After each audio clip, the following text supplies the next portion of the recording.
over 10 to 15 years, I had had a series of students, groups of students and individuals, come into my office and say, we have students in our classes, we have students we're encountering in the dorms, we have students that we have to sit near or around in the dining halls who are part of this joint program we have with Tel Aviv University and who have just come out of their military service, which is not surprising because for many people in Israel, military service is mandatory.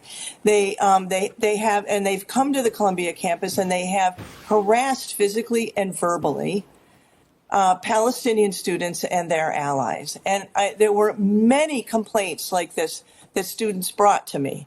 And I had seen a pattern, which I had spoken to the university about. The students had registered complaints and concerns with public safety and with the discrimination office at Columbia, and nothing had happened. And then last January, a year ago January, Palestinians and students and their allies were protesting on our campus, making a demand for a ceasefire and for a divestment, and they were sprayed with this very noxious chemical that put some of them in the hospital. So when I went on Amy's show, I was merely stating facts known to me, that there had been this history of this problem on our campus, and I saw this spraying that happened in January of 2024 as part of a pattern on our campus that meant to me that our university was not taking the safety of all of our students seriously enough. I did not say that all Israelis are dangerous or should be banned. What I was worried about is that the state of mind one has as a soldier, where you're taught to kill or to defend your people against an enemy, is not the state of mind you should bring onto a university campus where you may be sitting right next to those people who you've just been trained are an enemy. And that there needs to be some transition for some people coming out of military service. Let me ask you, once these comments on Democracy Now! Became publicized, you became the target of formal investigation from your colleagues and then a whole bunch of other proliferations of investigations.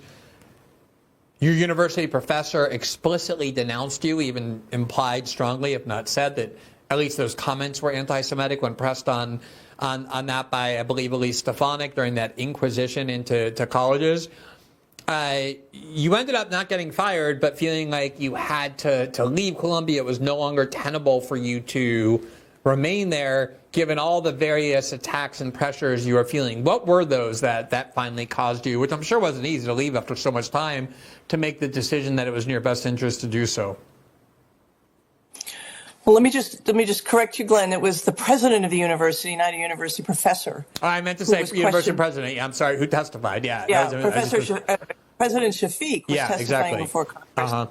And was questioned by Elise Stefanik, our new ambassador to the UN, and Representative Stefanik completely mischaracterized what I had said. You showed the clip, and she said something quite different, that I was being asked to go in and work in, that I felt like I had no choice but to walk away.